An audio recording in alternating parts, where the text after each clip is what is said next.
CNG চলার অনুমতি নাই। এখন আমরা সিএনজি যারা কিনছেন, সিএনজির যারা আছেন তারা কিনছেন, তারা হয়তো দেনা ফেনা করিয়া লোন মন লইয়া সিএনজি কিনছেন। ওরা যাইব কই? মালিক সমিতির রিকোয়েস্ট করছে ডিসি মহোদয়, রিকোয়েস্ট করাতে মালিক সমিতি বলছে যদি নিয়মতান্ত্রিক মতো চলে তাহলে অগ ব্যবসা ভালো হইব, আমাদের ব্যবসা ভালো হইব। আমাদের বাস মালিক সমিতির সভাপতি এবং সেক্রেটারি বলছে। এখন ডিসি মহোদয় এটার উপরে বলছে যে 3 জনের উপরে যাত্রী নিতে পারবে না, সিএনজি সামনে কোনো যাত্রী বসাইতে পারবে না। এইটা আমাদেরকে বলছে যে আপনারা হয়তো 2-4-5 দিন একটু সময় দেন। আমরা সময় দিচ্ছি, শ্রমিকের উপরে বাস শ্রমিকের উপরে আবারও হামলা নতুন করে। এখন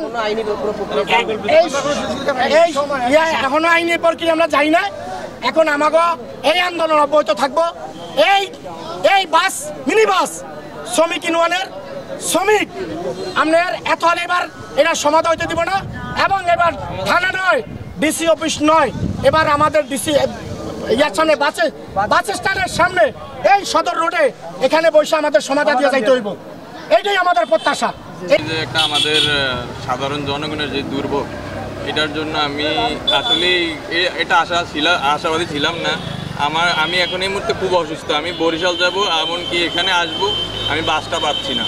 একটা দুর্ভোগের শিকার হলাম আর কি। তো এখন এটা কি কারণে হয়েছে আমি জানি না সঠিক। আমি দীর্ঘদিন অসুস্থ ছিলাম, তো আমি তো আর এই বিষয়ে বলতে পারি না এখন। আর তাছাড়া অটো দিয়ে আসলাম, প্রচুর ভাড়া বেশি নিচ্ছে। এটা জনগণের উপর এক প্রকার জুলুম করা হচ্ছে। গাড়ি বন্ধ সবার থেকে আমারও থেকে আমি আল্লাহর নাম লইয়া যাইতে আছি কোন জায়গা আল্লাহ সালামত নিয়ে মালিক। আমি আসছি ভোলা সদর থেকে। গতকালকে বিকেলে আমি লালমন থেকে ভোলা উদ্দেশ্যে রওনা দিয়েছি।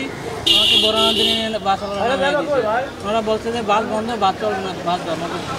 তো সেক্ষেত্রে আমার ভেঙে ভোলায় আসতে হয়েছে। ভোলা থেকে আবার এখন লালমন যাব, কিন্তু বাস এখনও পাইতেছি না। বাস দুর্ভোগের কারণে আমাদের দুর্ভোগ হচ্ছে।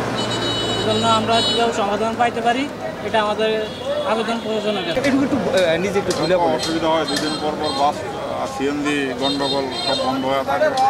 সিএনজিতেও যেতে পারি না, বাসেও যেতে পারি না। এতে আমাদের কাজকর্ম ব্যাঘাত ঘটে, যাত্রীদের, রুগী, অসুস্থ রুগী সবারই সমস্যা হয়। এজন্য আপনার ঊর্ধ্বতন কর্তৃপক্ষের কাছে আমরা দৃষ্টি অনুরোধ করছি। আমাদের গাড়ি চরম থেকে আসা ধরছে বাইলাটের রাস্তার মাথায় গাড়ি ক্রস করার সময় গাড়ি একটু মনে করেন একটু সোজাতে আসা ধরছে মতো, এর মধ্যে সিএনজি গাড়ি ওভারটেক করে আমাদের গাড়ির ভিতরে ঢুকা আমাদের ড্রাইভারের সে পাইপ আছে না, পাইপ দিয়ে ইচ্ছা মতন মারছে। মারার পরে এরপরে দিয়া বেদুরিয়া মারছে, কত্তারাট মারছে, লালমন মারছে, কোন জায়গায় মারছে। আমাদের লোক 30 থেকে 40 জন লোক আমাদের হাসপাতালে। ঠিক আছে, আমরা এর বিচার চাই। যতক্ষণ বিচার না হবে ততক্ষণ গাড়ি চলাচল বন্ধ থাকবে।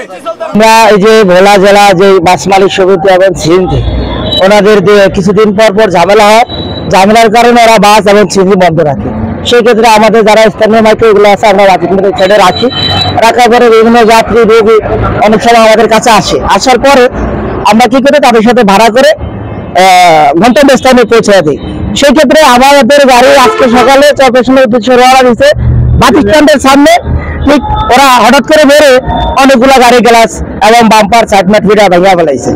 কারণ বাবা আমরা তো কোনো দোষ করিনি, আমাদের কি দোষ? আমরা তো যাত্রী সেবার জন্য আমরা এগিয়ে আসছি। তাহলে সেবা করতে যদি এগিয়ে আসি, যদি আমাদের আহত হইতে হয়, গাড়ি ভাঙচুর হয়, তাহলে আমরা কোথায় যাব? আমাদের একটাই দাবি, আমরা তো কারো কোনো ক্ষতি করি নাই। যেহেতু ক্ষতি করে নেই, আমাদেরকে আমাদের মতো চলার সুযোগ করে দেওয়া হোক।